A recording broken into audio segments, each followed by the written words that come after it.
on the second day of International Conference on Emerging Techno-Economic Development for Sustainable Economy. We, the students of ITS Academy, are truly grateful and delighted that we got an opportunity to learn from an international personality whose expertise and wisdom will provide us exposure to learn things on global standards. Today, we have with us Professor Stephen Schlosser, sir. Professor Schlosser is Emeritus Professor of Slovak University of Technology. He has published more than 200 research articles, having more than 3,000 citations with 31H index. He is a reviewer of various peer-reviewed journals.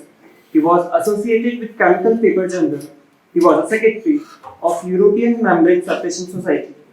Thank you so much, sir, for your valuable and gracious presence. Now I request sir for his lecture.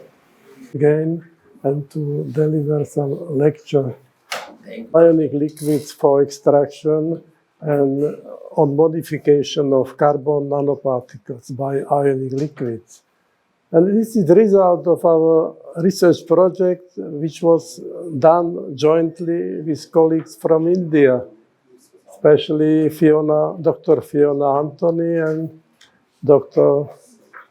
Atankar, during their stay at our university. So it was very big pleasure for me to work with them. They are very effective co-workers. Okay. So shortly, that small red spot, that is our country. Something like 2 Indores will be the same like our country in number of inhabitants. Okay. So if you look to our country, so here is Vienna, capital of Austria, so it is 65 kilometers. So we enjoy having good airport of Vienna because it is even closer. Okay. So that is our university. These 2 buildings are our faculty. That is civil engineering, mechanical engineering, faculty of electrical engineering, and computers are outside in other part of Bratislava. That is Bratislava Castle. I like this picture, the lady playing like harp on our bridge. A few data about our university, about 13,000 students, 7 faculties.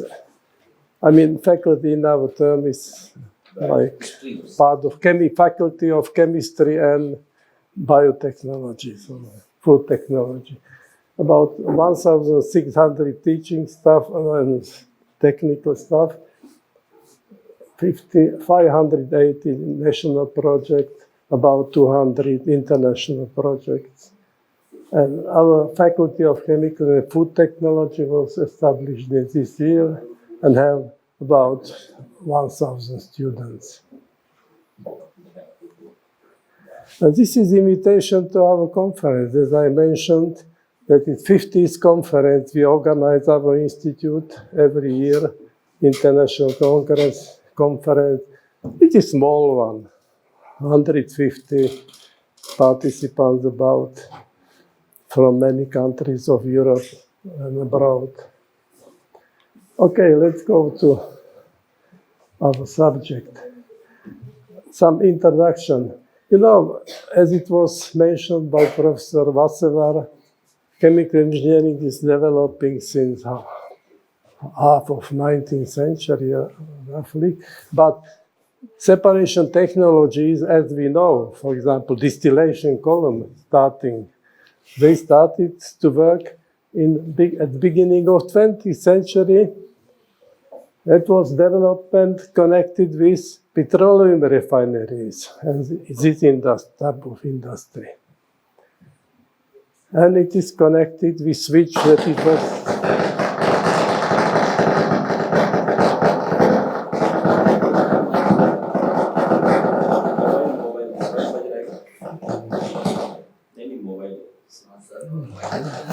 Your mobile is ringing?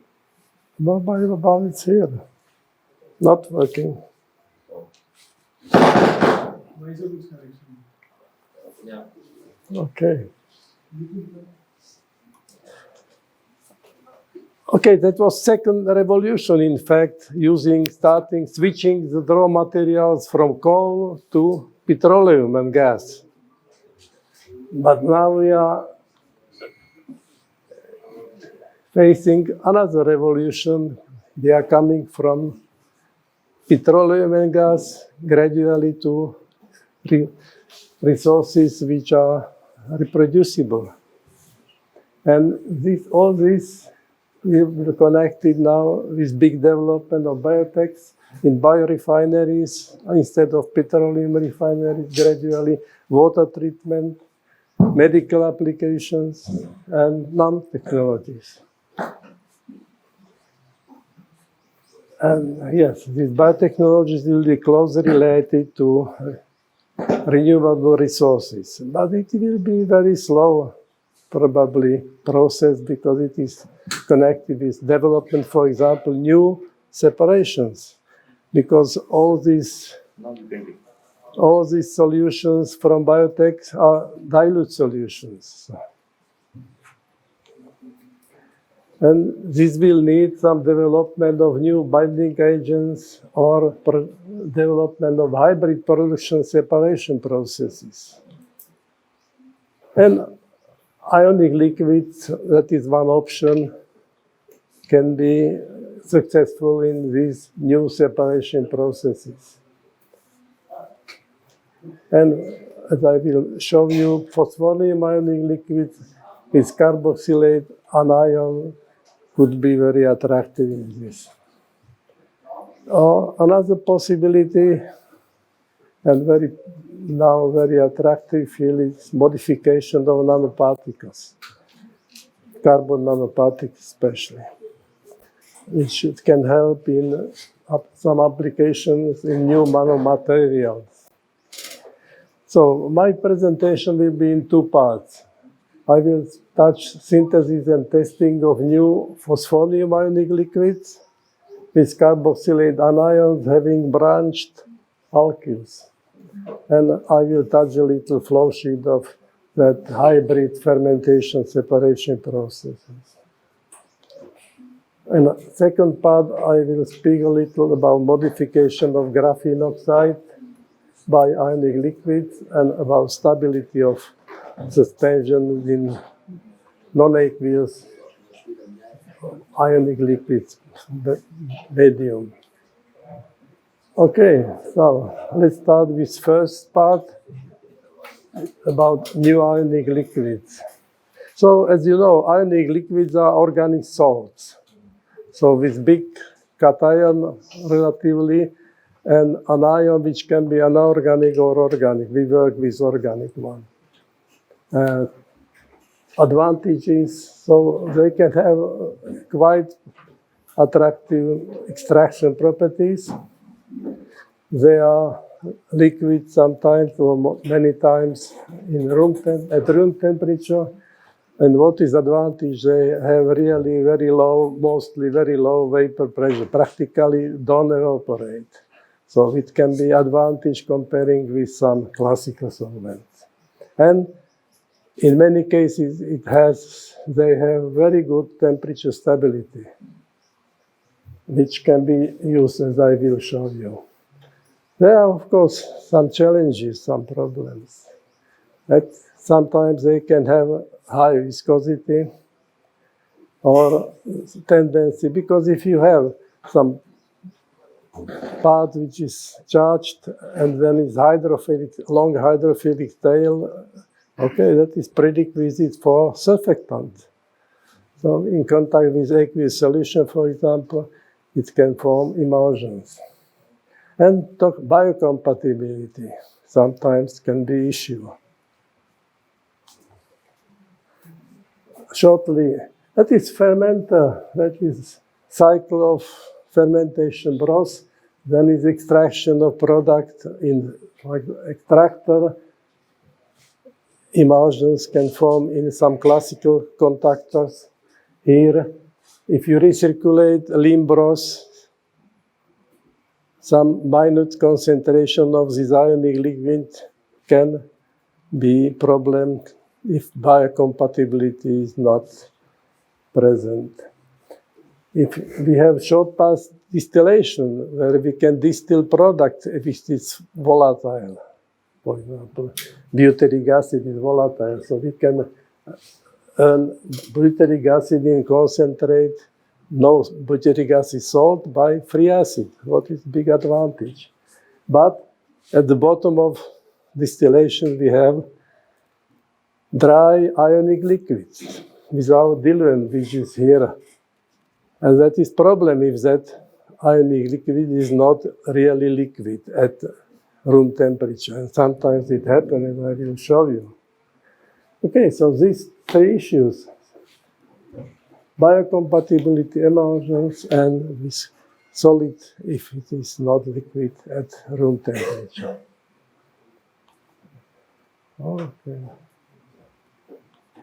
Okay. So I show you, this is commercial cation of quaternary phosphonium liquid, 3-hexyl tetradecyl phosphonium. That is commercial. The less common, and we synthesize that, is 3-octyl dodecyl. It looks very similar, but it has very nice properties comparing to this one. That is non-commercial. This is very old, even I showed it last time here. Figure showing distribution coefficient for butyric acid and lactic acid for several liquids. For example, here are these carboxylic acid, dodecanoate, which is commercial. Phosphonium dodecanoate ionic liquid is commercial, but unfortunately it is solid. But very good extraction properties. When it is saturated with water, it is liquid. So we can extract very nicely, but after distillation you have solid at the bottom.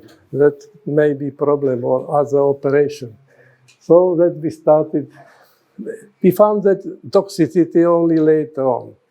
We didn't tested it at the beginning of our early experiments.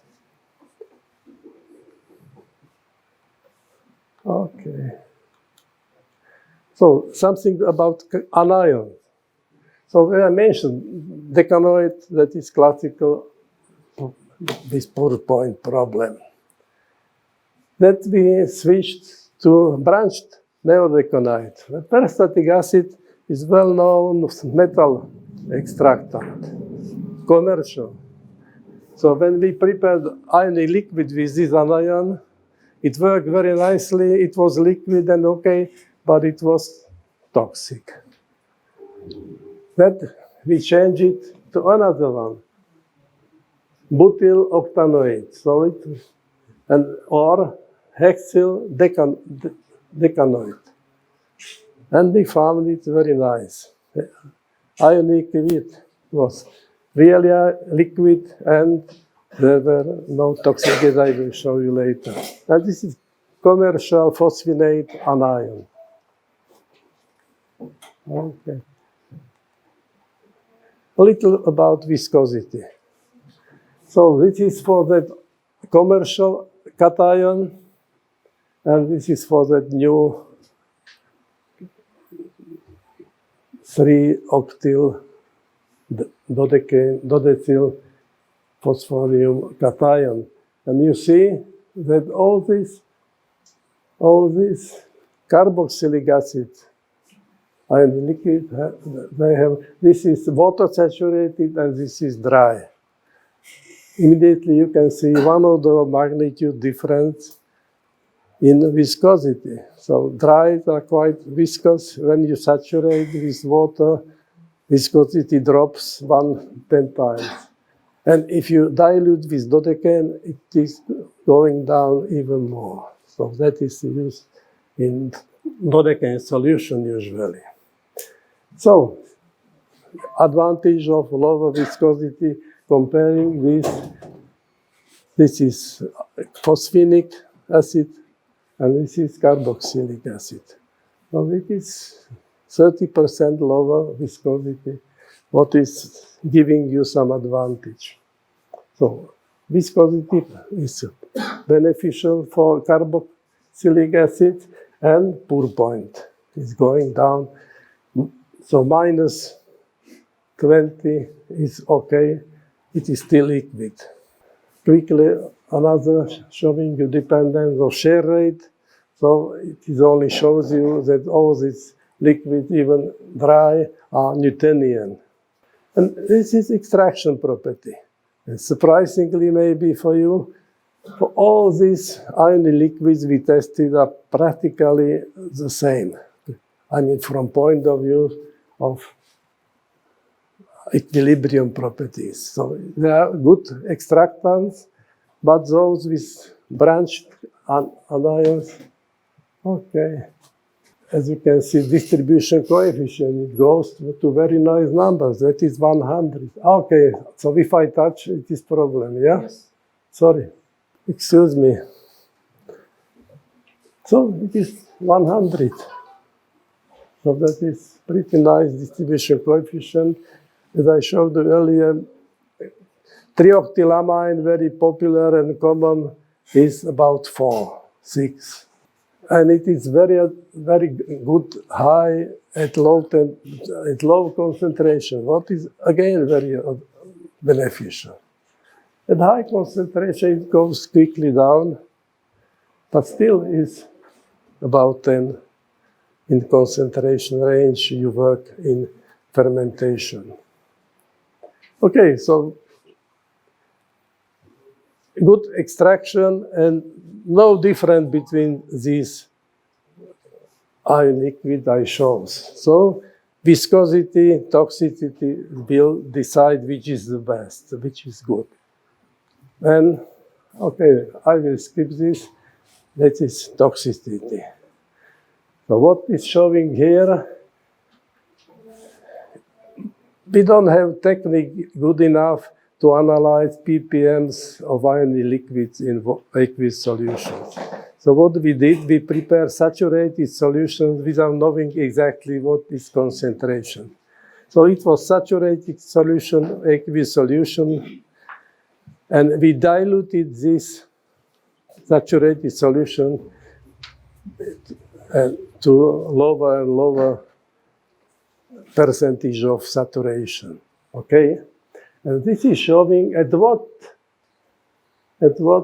percentage of saturation will be bacteria grows Bacillus coagulant, which is producer of lactic acid.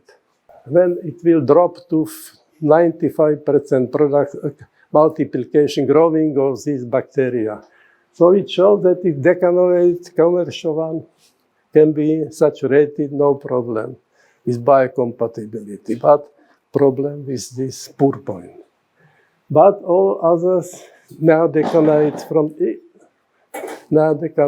from versatile acid, very bad with toxicity. And this is at phosphonate. This is with branched, we synthesize, not so much good. But when we change it for slightly larger cation, the trioctyl phosphonium cation, pretty nice. You can work with saturated without problems with biocompatibility. Of course, it have to be checked for another bacteria, but we did it only for this one. So we can say that these branched carboxylic anions combined with that slightly larger cation works very nicely in extraction. They are biocompatible. So that was successful. At earlier time, when we were having these slightly more toxic, so we tried to remove the toxicity, detoxify. So we found that neutral polymeric adsorbent can be used for adsorption of ionic liquid from lean broth. In that way, it can be recirculated to fermentation. And this is only showing that after 4 or 5 liters in the small column, I will not go to details. So we can, having nearly 200 bed volumes treated, it will go still. We didn't reach the saturation. So it is good, this technique, to decontamination of the leaning broths. Of course, much better is to have any liquid which don't need this. But at that stage when we worked with this, we didn't have it. Now I go to problem with contacting, this emulsion problem. So we were happy to contact colleagues in Graz in Austria. They work with Tyler-Coed, these contactors. That is specific contactor, different from rotating disc contactor used in solvent extraction widely. Difference is that it is very thick shaft. There is only small space, no baffles, and discs which are nearly close to the wall. So there are individual small places where circulation of liquids occur, and dispersion, as you can see, these drops are clear. These are a little hazy, these drops. That is because of water coming out of organic phase, making that a little milky. But at the top of column, even the drops are clear.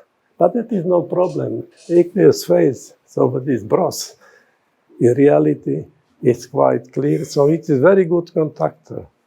So that is, can be used beneficially and very effective. So having this half-meter contactor column, we can have yield 77 with propionic acid extraction. Dr. Ratankar did this equilibrium with propionic acid because we cannot go to Austria with butyric acid, which is pretty smelling. So they can contaminate their labs. So 77% in that small column, 1.6 theoretical stage per meter. That is not bad. So you can work with it. That is good finding. If you return back, so this decontamination section can be hopefully omitted when we use this advanced ion liquids biocontaminant. This extractor, if we use these Tyler-Coed contactors, can work steadily. So, and we have the new ion liquid with pour point low, so we can use it without problem in that technique. Okay, what to conclude for that extraction step? We developed 4 new phosphoryl ion liquids, and we tested them and found that as phosphor carboxylic with branched carboxylic anion are quite advantageous, and also physical properties of these are better than those in commercial ones. Okay? And about toxicity, there are advantages from point of view of toxicity. Even when it is some problem, still we can use that adsorption on non-polar neutral polymeric adsorbent for removal. And of course, these contactors, Tyler-Coed contactors, are quite good. Okay, so that is the first part. Let's go to the second part, which is on modification of graphene oxide. Initially, we thought that can be a good idea to combine ion liquid with these nanoparticles, but we found that, and from point of view of separation, but we found that to disperse this graphene oxide in ion liquid is impossible. Doesn't form stable suspension. So, outline of the second part. So after some introduction, I will speak about modifying of these graphene oxide nanoparticles and about stability of suspensions of these modified nanoparticles in phosphonium ionic liquids. Okay, so yes, we know the demand for new solvents, for new binding agents is very high in these separations, and these ionic liquids and nanoparticles can be good candidates. Yes, as I mentioned, this dispergation without modification is impossible in ionic liquids. So our aim was to modify them in a way to be possible to make stable suspension. Graphene oxide, that is construction of graphene oxide. At edges of graphene oxide flakes are carboxylic groups. And that are good sites to bind some cation. And that cation can be cation from used in ionic liquids. So we exchange that hydrocarbon proton with cation. Very easy ionic change reaction. And these are cations we checked. We tried to, that is commercial, as I mentioned earlier, and that is that new with trioctyl dodecyl phosphonium cation. And that is third anion 3-phenyl decyl phosphonium cation, commercial one, but in laboratory state. So these are some photographs of this carbon, of this graphene oxide. We worked with suspension, aqueous suspension of graphene oxide initially. You see, these flakes are practically transparent. So this graphene oxide is 1 or 2 atom layers thickness. So it is really nanoparticle. Otherwise, this dimension is quite large. It can reach 100 nanometers. But thickness is very nicely small. And this is commercial dodecylamine modified graphene oxide. And that is showing structure. So this amine head is attached to that carboxylic group of, that is very easy operation. So no big chemistry, we are not prepared to do some synthesis in our lab. So that is one of these modifications we tested. And we used ionic liquid in hydroxide or halide forms to exchange that proton for. Okay, then we characterize this suspension, viscosity, density, microphotographs, scanning microphotographs, and we measured apparent size of these nanoparticles after preparing by dynamic laser light scattering. It is very simple test how to evaluate stability of the suspension. So with sedimentation measurement, so after some time you can see formation of clear layer. So if you take height of this layer, divide it with overall height, that is measure of stability of that suspension. Simple. So that is our first result with this amine modified, that commercial product. You can see that it is not very stable at concentration 0.01, so 0.1% mass spectrum. After short time, it starts to sediment. But if you reach 0.3, 0.5%, it is that it is stable for 40 hours. And they start very slowly and reaches steady state. Well, it is not so bad, but still it is. If you go to 1%, that is red, it is 80 days stable. But if you go above that, you have stable. We tested it for 3 years without any change. So that is only showing when sedimentation started. But it is surprising result.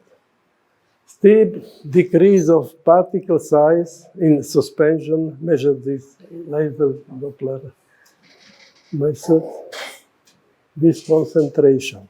What is that?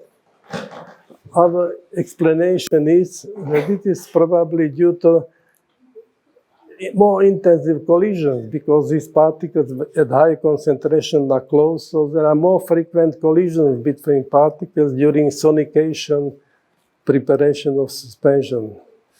So these collisions make these particles smaller and smaller. That is the only I can explain. Maybe somebody can do it other way. But if you look, that is 0.1 mass percent individual particles. And it started to form structure. That is structuring in that suspension. And that structure makes the suspension stable. If you go about 2%, you have grease, you have paste. It is no more liquid, it is paste. That is still that amino. Let's go to our phosphonium modified graphene oxide. So we use, as you see, 4 cations. This cation is 3-hexyl tetradecyl, that commercial one, it is not very much stable suspension. Or as well with tributyl hexadecyl phosphonium. Again, even less stable. But if we come to this trioctyl dodecyl and this 3-phenyl tetradecyl dodecyl, very nicely stable suspension without sedimentation, even after 3 years. So when Fiona left, since that time till today, it is still stable. Okay, so you can report Fiona that her work was quite successful. Okay, and again, this issue with particle size. These are some pictures of this suspension at different concentration. Again, we see structuring. What is reason for that stability? And what is more very interesting, if you look here, it is in straight light, normal light, and this is in polarized light. And you see lighting. This is showing that liquid crystals are formed. So around particles are forming liquid crystals. Probably also these liquid crystals help in that structuring and stabilizing of suspension. And that is a little something about viscosity. So, of course, with increasing concentration, viscosity goes up. And as I mentioned, about 2%, it is paste, no more liquid. This is, all the dispersion, maybe I don't mention, it is in ionic liquid. In this case, it is in ionic liquid diluted with dodecane. That is real solvent we used in extraction.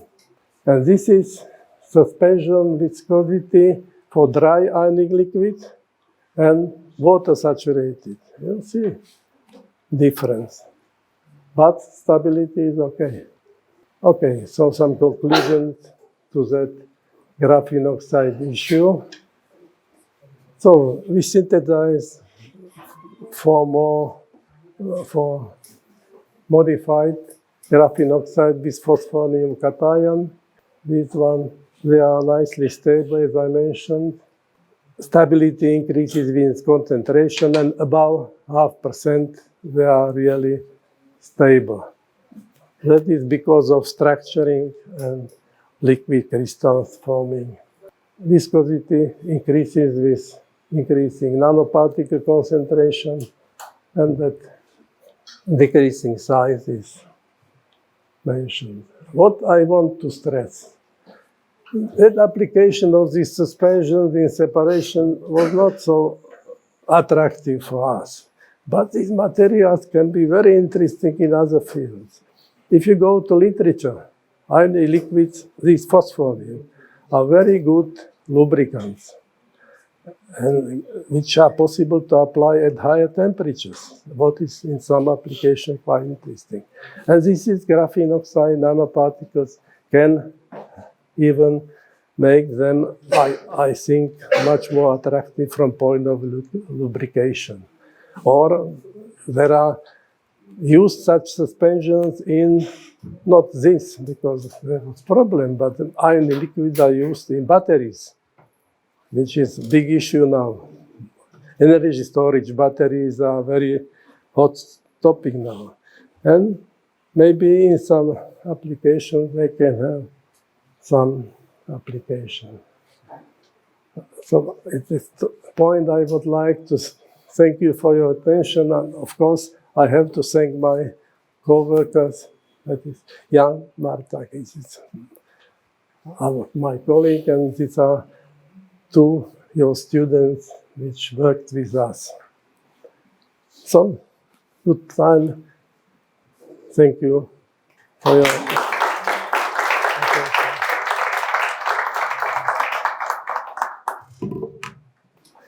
So, if you have some question. Guru, any questions that you should ask? Any questions from the audience? So, what is the advantage of using ionic liquids for the separation and extraction? For separation? So, what is the advantage of ionic liquids for the extraction? Okay, as I mentioned, that is volatility first. Second, that it is much higher distribution coefficient. What is? So, what are the other substances like ionic liquids? What are the other things we can use for the extraction process except ionic liquids? Or are there any similar things? You know, for example, in medicine, to carry with ionic liquids some medicines. Yes. So again, you can exchange for the hydrocarbon or extract some antibiotics or some other specific drugs and distribute it. For example, it is group in Japan working with transfer of drugs through skin, Yes. which is very slow. And if you use solution of the drug in ionic liquid, that transfer through skin is quick. So we improve transfer through skin. So, is it for only biomedical uses or any other uses? Are there No. for ionic liquids? That is work for you, not for me. I tested it for extraction. I don't have cooperation with some medical doctors, so maybe you can have. So you can study, or you can study Yes, that sure, sir. I would lubrication, for example, issue. try. Yes, sure. Okay, thank you. So, everything is, Is this process commercially implemented? sorry? Is it commercially implemented? Commercial, it is not, I mean, this separation is, according my knowledge, not implemented. So what are the limitations for commercial purpose? As I mentioned, it is not easy to implement something. Because when we were very happy with these extraction properties, and then we were very down with toxicity. We solved that. Next step will be to test it again with some real extraction broths, fermentation broths, and so on. In the industrial implementation, I was told one petrochemical implementation lasted 10 years. So this was done in USA, and it needed more than 10 years. Okay, that is for you, Charles. Okay, so if not, thank you very much for your attention.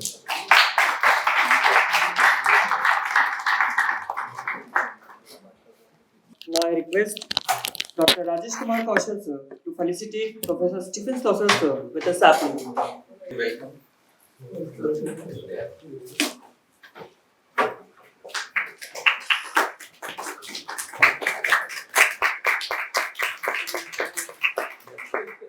Good morning, everyone. My name is Ravi Shankar. I am PhD scholar at the Department of Applied Chemistry, Delhi Technological University, DTU. I am pursuing my PhD under the supervision of Dr. Manish Jain and Dr. Poonam Singh.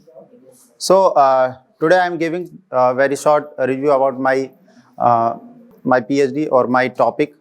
It is about the removal of heavy metal by the modified nanofiltration process in industrial process. So the content is like this. First of all, I will tell about some introduction point like source, heavy metals, what is the permissible limit and what is the toxic effect, and more emphasis in use of chromium in the leather industry.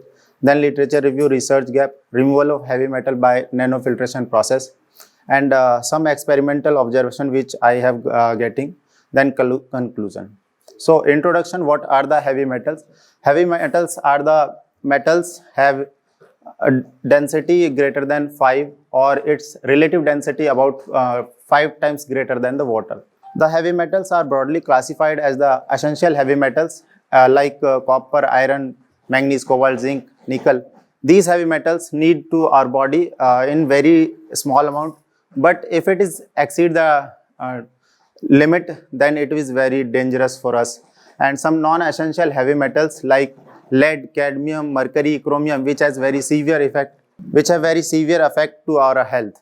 So heavy metals have two sources, that is anthropogenic sources as well as natural sources. They comes into the environment from forest fire, weathering of rock, volcanic eruption, and some major industry from which heavy metals are coming.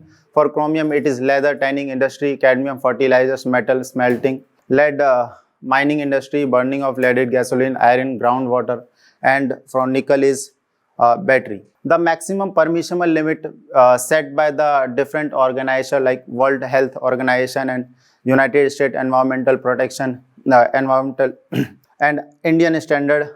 Like for chromium, it is set by 0.1 ppm by WHO and 0.05 ppm by Indian standard. Heavy metals have mild to severe health effect. The mild health effects such as headache, nausea, vomiting, skin rashes, and hypertension, and it causes severe health effect like lung cancer, damage to central nervous system, reproductive failure, DNA damage, lead poisoning, etc. So chromium in leather industry. Leather production is huge industry in India as well as worldwide. Heavy metals are non-biodegradable. That is why they get accumulated in the body and it causes severe effect. Chromium 3 is alarming polluting metal, comes in local water from leathering, tanning industry, especially in Ganga river basin in India. Most of the leather industry are situated at the bank of the Ganga river like in Kanpur region of Uttar Pradesh. In the literature review, I found these things like worldwide 20 billion square foot of leather produced per year, and out of which 3 to 4 billion square foot leather produced in India, which is a huge industry in terms of leather production. So out of total production, 85 to 90% leather produced chromium sulfate as tanning agent due to production of good quality leather using chromium. So due to the strength or its quality, chromium is the best selection. That is why they are used in tanning industry. But in reality, the solution they are used is very, very concentrated solution, like they use more than 2000 ppm of solution.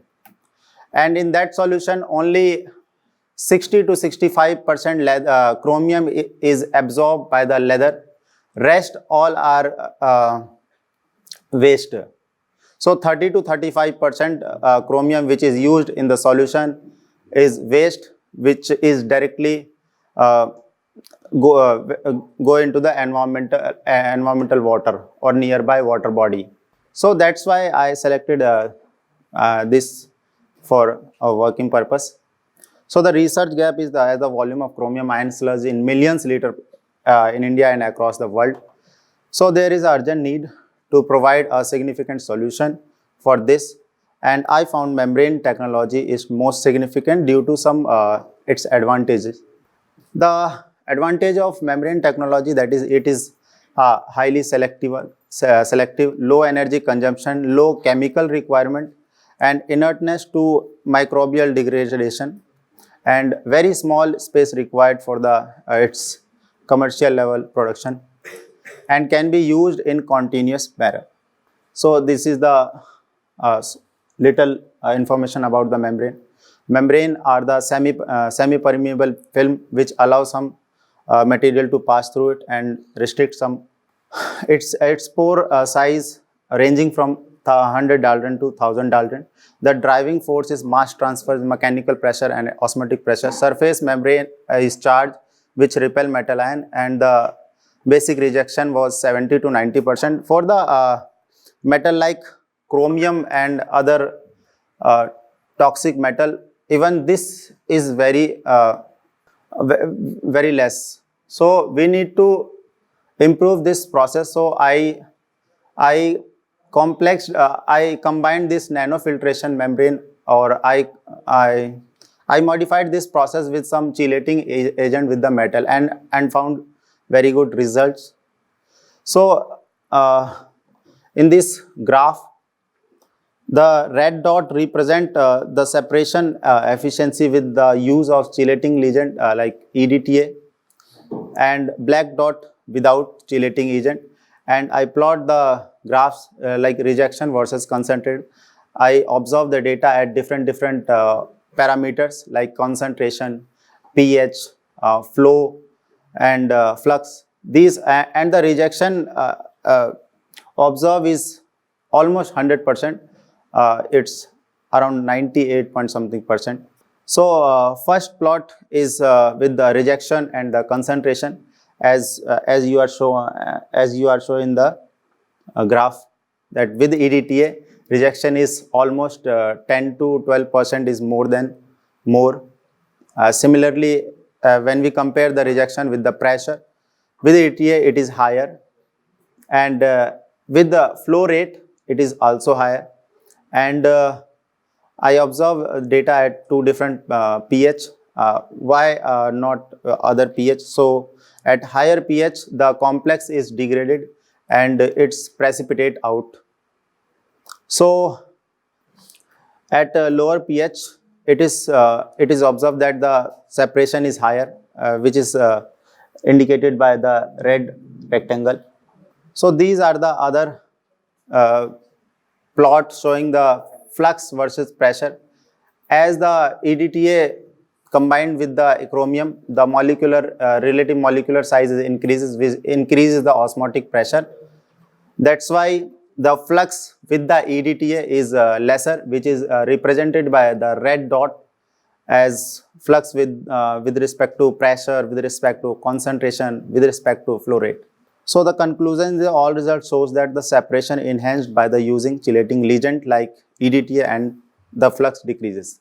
So by the use of membrane technology can easily reduce or remove chromium ion in ternary wastewater, since it does not require any chemical, so reduces the economical cost of treatment process. There are other processes too which require large chemical, which increase the economical footprints.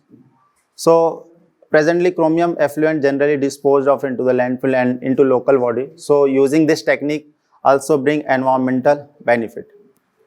I would like to thank Vice Chancellor DTU, Dr. Manish Jain, which is my supervisor, Dr. Poonam Singh, co-supervisor, Department of Applied Chemistry, DTU, and IPS Academy, Indore, for organizing the International Conference 2024. Thank you, IPS Academy. Excuse me. Thank you for your presentation. Excuse me. Excuse me. So we'll go probably through membrane. So if you Fouling. Is needed, or you have to use some excess, yes? Actually, the motivation behind this to chelate the maximum of chromium so that we get the maximum rejection. Yes, sir. So you studied different concentration of Yeah, we have tried with the EBT and the rejection was not too high. And some of the agent like does not combine with the metal. So that's why. Nanofiltration needs higher pressure comparing, for example, to ultrafiltration. And it is connected with costs.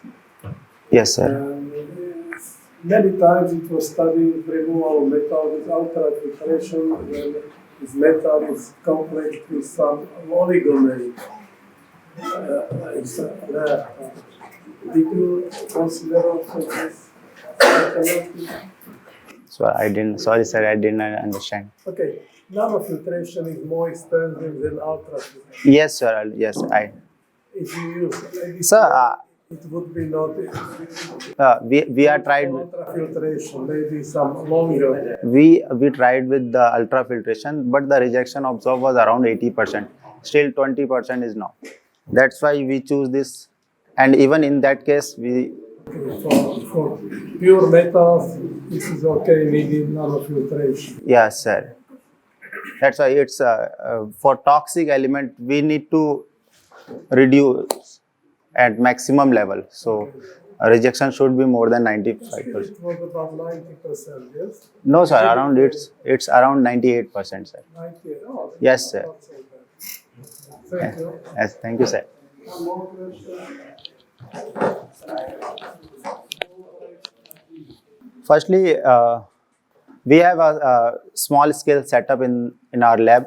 So we make a solution of about like 1000 ppm, 600 ppm, like this high concentration value. Industrial is more than 2000 limit. That is coming out of the industry. That is very high. So results are more good in that concentration level. So we combine a chelating agent and for chelation, leave it for some times. It chelates, then passes through the nanofiltration setup. Then the rejected solution we get, and by the UV spectroscopic method we estimate the concentration, whatever it is. Question was about mechanism. Mechanism. Mechanism. What is mechanism? What is your It is a process. It's Sir. how your heavy metal is combining with something. Okay, the chemistry behind this. so why it is better than nanofiltration with EDTA comparing to without EDTA? There are some papers from which I get the data that the chelation value, the value of chelating value is around more than 20 for chromium. So the chelation is very good in that case. Is there any bonding, molecular bonding or something like that? Of course. Simple, it's coordination involved behind this. So EDTA is a hexadentate ligand. It can combine with chromium and form a complex, very chelated complex, strong complex. Yes. So simply complex is larger than metals. And it is Sir, larger, it's better. that I explained in sir my paper, Okay. which is under review. It's limited, so thank you very much. Next presentation. For the next presentation, I call Mr. Sankalp Singh for his presentation.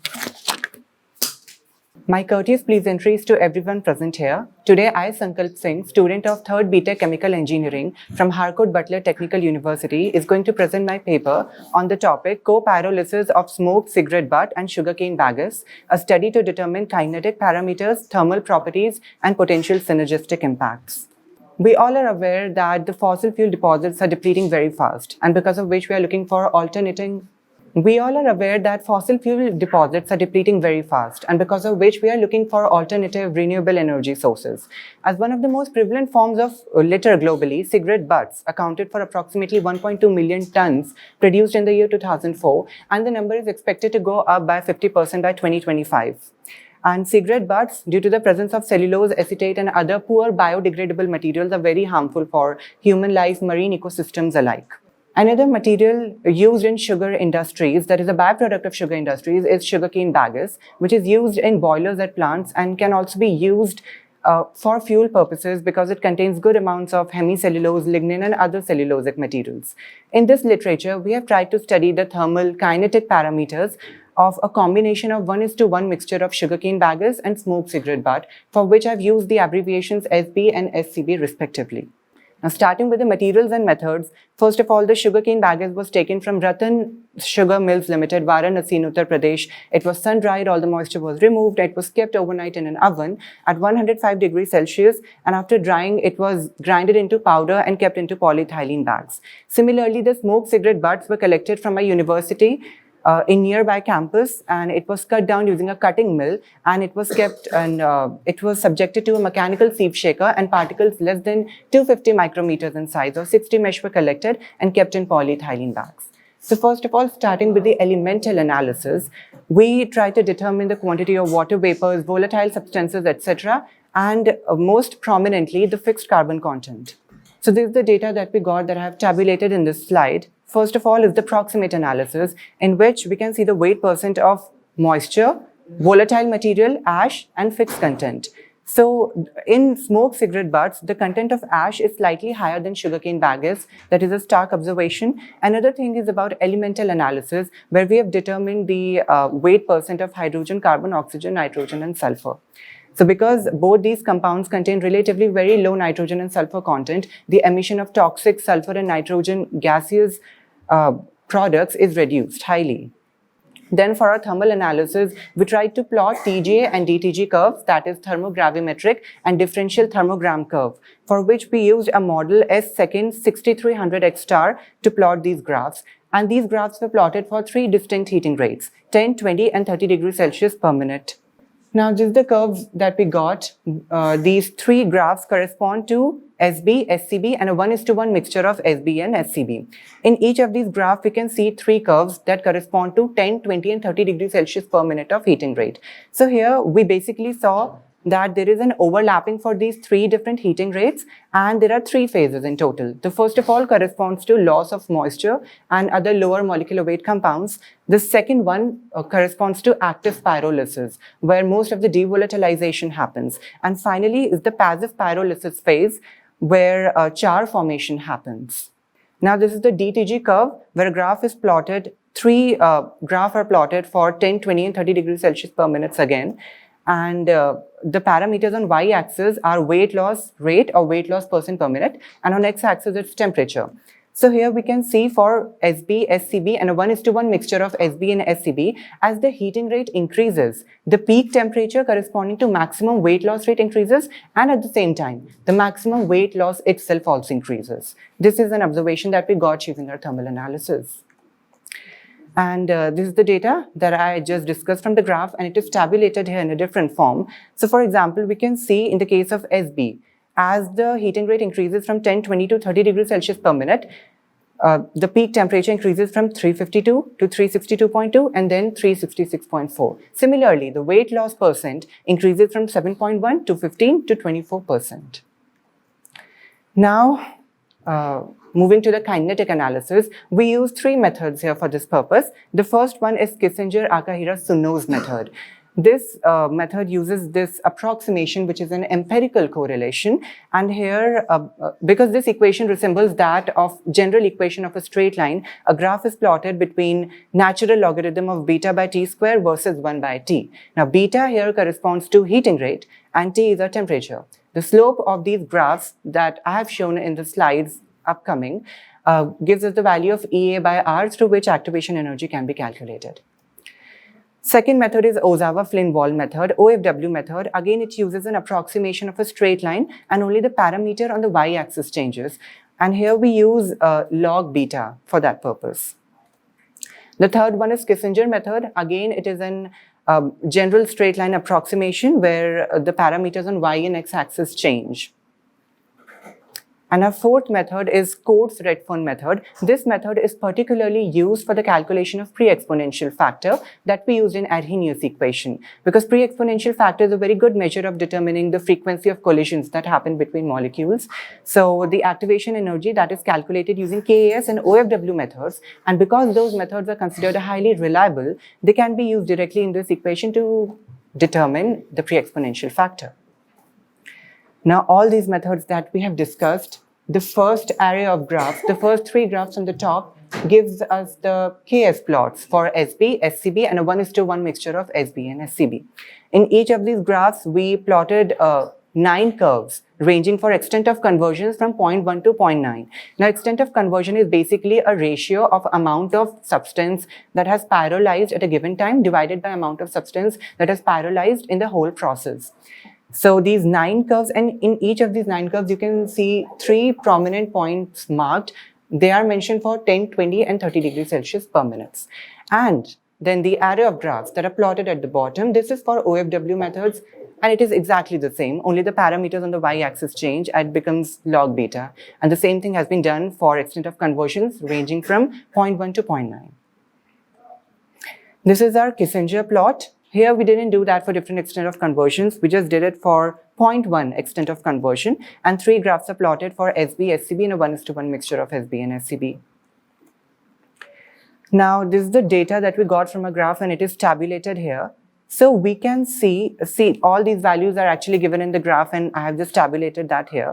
But a very important observation is that the average activation energy that is given in the bottommost row, the average activation energy for a 1:1 mixture of SB and SCB is highly lower as compared to both of these materials individually. That means very lesser amount of energy is required to be given to initiate a pyrolysis or a combustion reaction. And that's the reason that it can be used as an ideal fuel. Now, this is the data of pre-exponential factor that I discussed before that we calculated using Coates-Redfern method. And this has been tabulated for 10, 20, and 30 degrees Celsius per minute again. And with the activation energy that was calculated using KS and OFW methods before. And now I'm just going to wrap up the conclusions. So first of all, with our elemental analysis, the ash content in smoked cigarette butt is slightly higher than that in sugarcane bagasse. And because both these materials have low sulfur and nitrogen content, they contribute to a reduction in the emission of toxic or corrosive gases, making it an environmentally friendly energy source. Then, for our thermal analysis, in a TJ curve, we saw 3 phases: drying, active pyrolysis, and passive pyrolysis. And as the heat flow rate increases, both the apparent activation energy and the pre-exponential factor increase. Then, in our DTG curve, we saw that as the heat flow rate increases, the peak temperature and maximum decomposition rate corresponding to that peak temperature increase. Both the parameters increase. And then, because the mean activation energy calculated using different methods, KS, OFW, and Kissinger methods vary slightly, it indicates towards the existence of a multi-reaction mechanism during the co-pyrolysis of feedstock mixture. And finally, as I just discussed, because the average activation energy of a 1:1 mixture of SB and SCB is slightly lower than both of these materials, it can be used as a suitable feedstock for energy recovery potential. And now these are some of the references that I used. And that's it. Thank you very much. Thank you for the presentation. Thank you. Your question, please.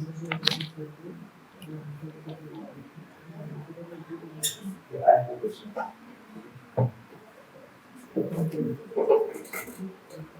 It's a nice presentation. Thank you. In the BTech level, you are presenting these things. It's a very good. Yeah. So, which software you use for these models, all models? You use these 4 models, huh? Yes. Yeah. No, we didn't use any sort of particular software for this. Everything was done in an analytical method. You did in Excel? No, we didn't use Excel. We did everything manually in graphical form. No, in graphical form, but how did you get this data of all models like KS, OFW, and these things? KS and OFW methods. Yes, we I just discussed in like thermal analysis, there was a model of the material that we used. It was X star second, something like that. I don't remember that exactly, but I mentioned that. And for our elemental analysis, we used CHNS I'm asking about which software you use, like because these model has been done either it is in Excel or either Okay. it is in a MATLAB. Okay. Okay. So second. Okay, actually, some of the very important parts in that was handled by my guide who's actually doing PhD. So, yes. Because I'm at my undergraduate level, I'm not allowed to get into that too much. Can you let me say about why the activation energy for this mixture is reducing? That's reducing because as we calculated using a pre-exponential factor, when we use the Arrhenius equation that is used for the kinetic analysis, the pre-exponential factor also decreases. So that is an indicator because of which activation energy decreases, because both these parameters have a direct correlation. What is the behind mechanism? Why the activation energy? Yes, I got your point. You blend these two samples. Yes. You blend this cigarette butts and your bagage samples. Sugarcane baggers and smoke cigarette butt. Why the activation energy reduces? It may be have some reasons. Yes, that's the reason that I'm talking about. It's related to the pre-exponential factor. Yes, because the whole kinetic analysis revolves around the Arrhenius equation and its use. So the pre-exponential factor is a direct explanation for that. In your DTG curve, when you increase the temperature, why the maximum temperature is reduces? Maximum temperature increases. The peak temperature increases. Why? For DTG curves. Yeah. So should I answer? Yeah. Okay, so actually what happens that in case of like when we use a mixture of SB and SCB,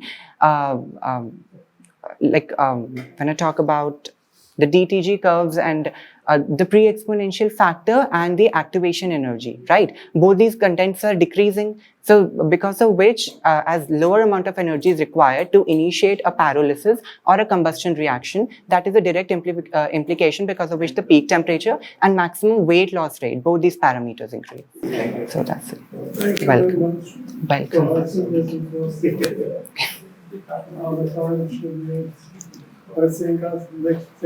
Okay, that's it. Any more questions? That's it, right? For the next presentation, I call Mr. Dev Mohan Singh for his presentation. Good afternoon to everyone. I am Dev Mohan Singh from Harcourt Butler Technical University. I'm a third BTech Chemical Engineering student, and this is my topic: co-pyrolysis study of paint industry generated phosphate sludge and paint sludge using thermogravimetric analysis. So, as per the introduction, as we know that in the paint industry, mainly used in the automotive industry, during the pre-treatment and the painting process, there's a large amount of hazardous waste that produced from the paint industry, which we mainly constitute of paint sludge and phosphate sludge. The primary decomposition method like landfilling and burning of these materials are not very useful and not very efficient and cause harmful to the environment. So for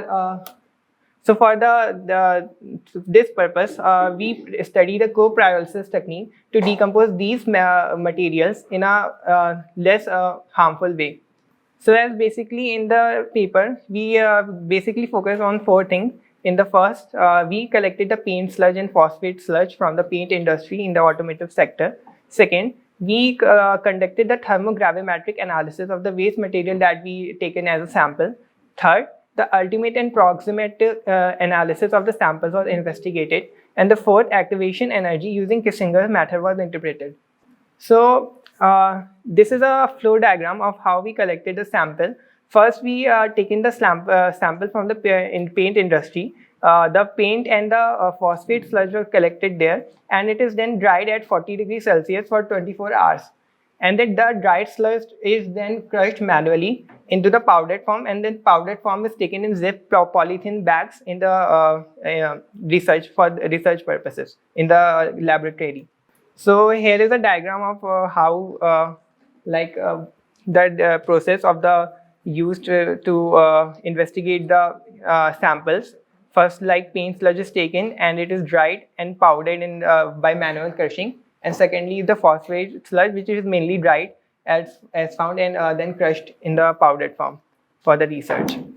So here is the thermogravimetric analysis graph that we conducted for the both material. The purple line represents the paint sludge. The red line represents the phosphate sludge, and the last line, green line, presents the 1:1 ratio of paint and phosphate sludge. So during the thermometric analysis, thermogravimetric analysis, model S seconds 6300 XTR was used at 900 degrees Celsius, and the inert atmosphere was maintained by the nitrogen. So during the first case that we taken for the phosphate, it was found that during between the 40 degrees Celsius and 300 degrees Celsius, there is a notable weight reduction of 75%, which mainly represent that there is a moisture loss from the material. The second, beyond the 300 degrees Celsius, you can see that the slightly weight reduction from 75 to 65%. And this indicates that the removal of the volatile material from the substance. So for the thermogravimetric analysis of the phosphate sludge, we conducted that it has a low volatile material and high ash content consisting of metal particles. So we see that from this graph of phosphate sludge that is not good for pyrolysis. The second graph for the paint sludge is found that in the between 40 degrees Celsius to 425 degrees Celsius, there is a steeper curve as compared to the phosphate sludge, which is found that between 40 degrees Celsius and 175 degrees Celsius, there is a weight reduction of approximately 75%. And beyond 175 degrees Celsius to 425 degrees Celsius, there is a constant weight loss, and the weight is reduced to the 30%. So from this graph, we can analyze that low residual weight implies high volatile material and less ash content, which makes paint sludge suitable for pyrolysis. So the third graph, which is the graph of 1:1 ratio of the paint sludge and the phosphate sludge, which represents that it is similar to the paint sludge. And we can see that from the graph, weight reduction beyond 425 degrees Celsius is about 65%. And from this, we can analyze that the equal volatile and ash component is present in the 1:1 ratio of paint and phosphate sludge, so which makes it suitable for pyrolysis. So after that, proximate and ultimate analysis of the paint sludge of 1:1 ratio of paint and phosphate sludge were analyzed. So in the proximate analysis, it is found that the moisture content present in the paste mixture of the paint and phosphate sludge is 19.13%, volatile metal is 54.13%, and ash content is 25.88%. Fixed carbon is 0.86%, and in the ultimate analysis, the carbon, nitrogen, hydrogen, and oxygen and sulfur are analyzed by this. As you can see from the table, that the moisture content is very low in the mixture of both the phosphate and the paint sludge, which is 19.13%, which is easily to eliminate. And volatile metal is 54.13%, which makes it suitable for pyrolysis. So, thirdly, there is a lower ash content, 25%, which makes it good for combustion use. And you can see that in the ultimate analysis, the carbon percentage is 40.42%, which seems that it is good for combustion purposes. So here is a TG and DTG curve of the 1:1 ratio of paint and phosphate sludge at varying heat flow rates. Firstly, you can see that in the first graph, it is for 10 degrees Celsius per minute heating rate. Second is for 20 degrees Celsius per minute heating rate. And third is for 30 degrees Celsius per minute heating rate. As you can see that when the heat rate is increased, the graph shifted towards the higher temperature. The first graph, which is at 10 degrees Celsius per minute, it is estimated that the devolatilization occurs at 397 degrees Celsius. In the second, the devolatilization happens at 415.8 degrees Celsius. And in the third, it is devolatilization happens at 423.8 degrees Celsius. So it is obvious from this graph that increasing the heat flow rates, the rate of the reactions also decreases for the devolatilization process for the pyrolysis. After that, for the calculation of activation energy, Kissinger method was used. It is a straightforward method for calculation of activation energy. That's why we use it. In this equation, ln beta by T square goes to ln AR by EA minus EA by R Tm.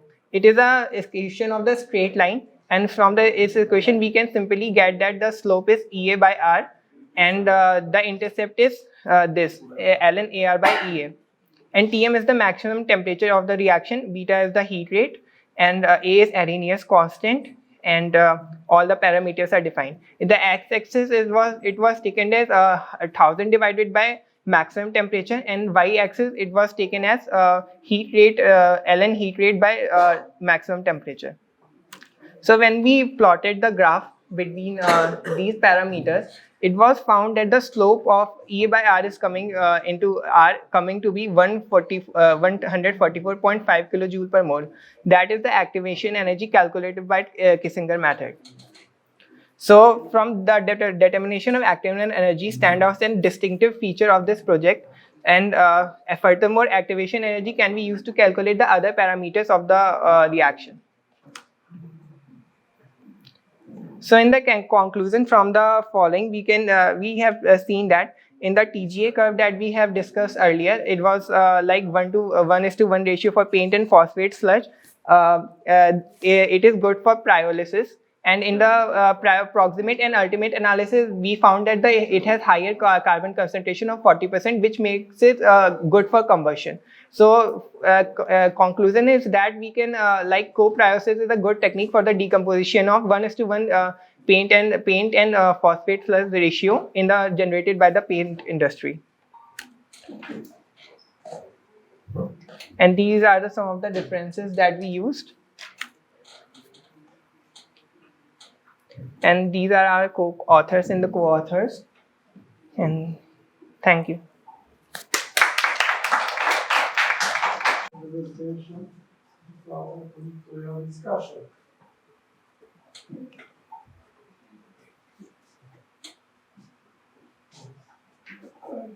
Some questions. Any question from the audience? So can you put your first graph? Yes, sir. Maybe it was further, I'm not sure. TGA curve. Is this 3 curves? Yeah, yes, sir. Just one.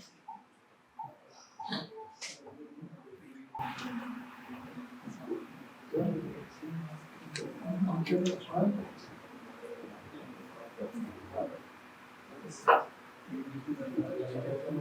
If you go from beginning.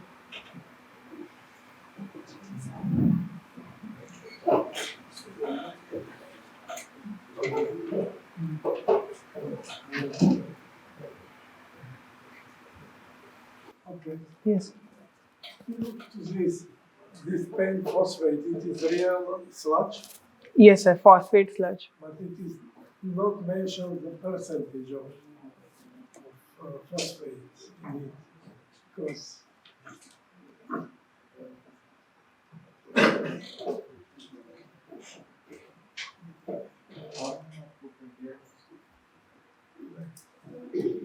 oh, It's moving backward. Can you just? okay.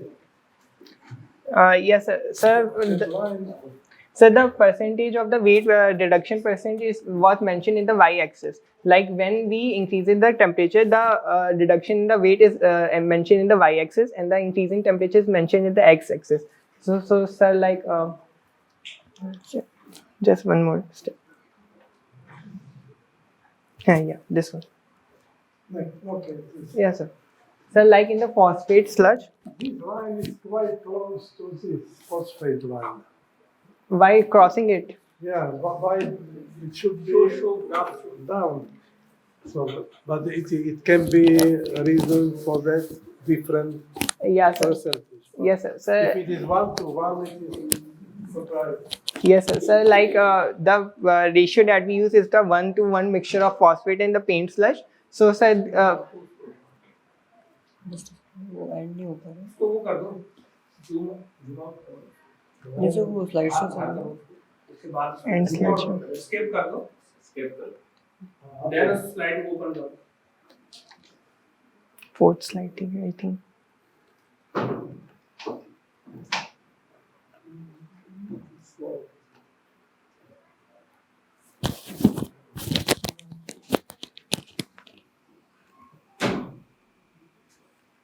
Okay.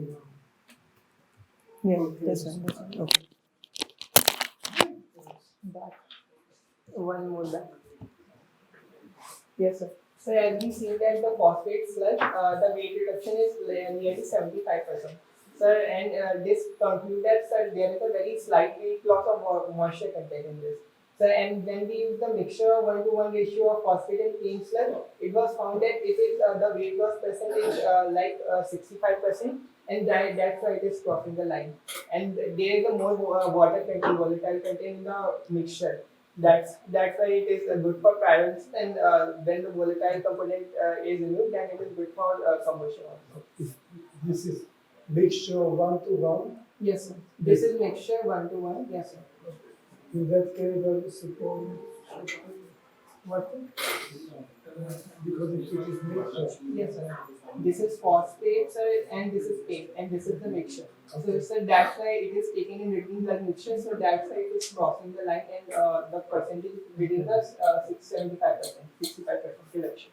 Okay. So, yes, sir. Thank you. Thank you, sir.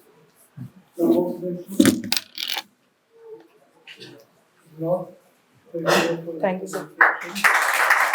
Thank you.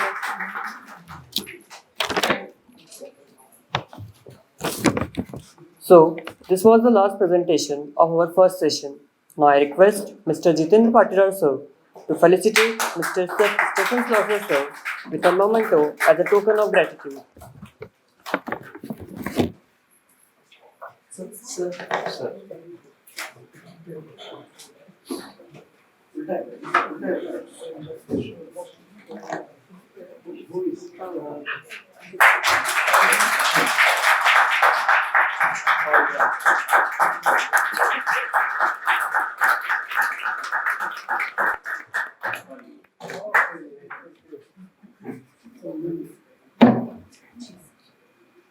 Thank you, sir. Our second session will start after lunch at 2 p.m.